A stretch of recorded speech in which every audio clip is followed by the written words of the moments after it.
Hi, I'm Kate. I have two children, Iris, who's 3.5, and Freddie, who is 10 months old. And here is my Acacia story. So, during my first pregnancy, I had no issues and I quite enjoyed it.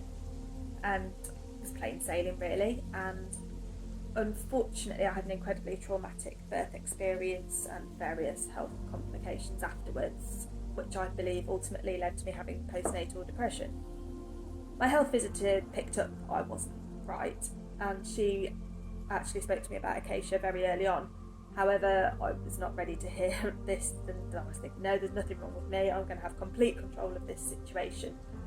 So I just carried on and just acted like I was fine, and I did not feel fine at all. I felt like a failure as a mom, and as a person, I felt like a burden to everybody.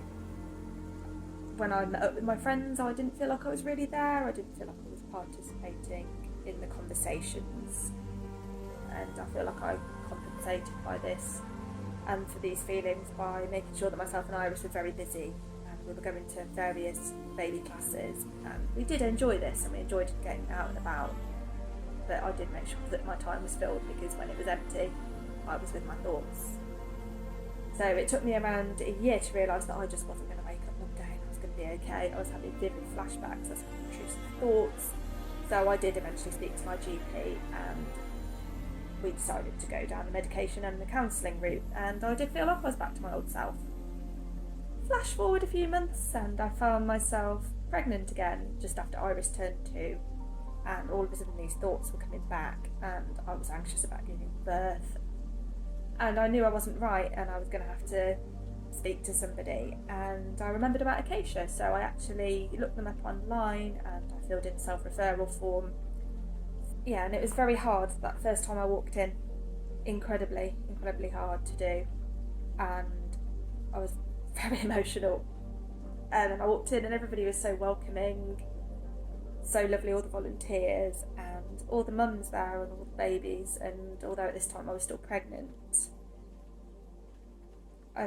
it was nice to see the babies and see how everyone was with them. And I had some one-on-one befriending, which was very useful. It gave me the techniques to change my thoughts and focus on the positives and stop feeling like I was a failure as a person. And there was a lot of practical advice there, and some of which I've passed on to some of my friends. And yeah, it was just very beneficial to me. And I stopped seeing my befriender for a few weeks. When I went off to have Freddie, I had him by planned cesarean, and I had a lot of support with this decision from various members of the team, and a lot of support accessing the midwifery mental health teams as well. So I started back up again with Acacia when Freddie was 5 weeks old, and I saw my befriender for a couple of sessions, and then we decided that I was ready to have the group work. So with the group work, you are with other girls and you do a programme, and you have a creche space for your baby, which is brilliant because you get some time to focus on just being you, but you know your baby's being looked after by these lovely people downstairs who you know. And yeah, it was just lovely to have that time, be able to focus on me and do it alongside the other girls too. And so, some of it was quite emotional at times, and there was a particular incident we were all in tears, but it was still good. And although some of the sessions you come out feeling a bit emotionally drained, it's good because you're on your way to feeling better.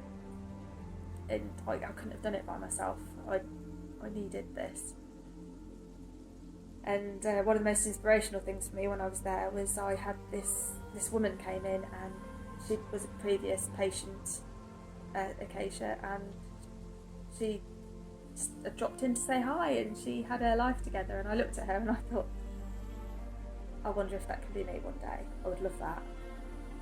And at that time I didn't think it would be, but looking back now, I am her, and I have conquered this horrible, horrible illness, and I feel like I'm back to myself, and I owe that to Acacia and the support that I've had from everyone there. And although our time in person was abruptly stopped by COVID, we still continued this online via Zoom sessions and via WhatsApp, and it was very beneficial to still have that connection during this weird time that we're currently in. And yeah, I'm very, very grateful for Acacia for all the help they've provided me with, and I hope that anyone out there that feels like they need a bit of help can access it, because it really will change your life and you will get better. And I think it's important to know that, because there's times when you really don't think you will. Thank you for listening.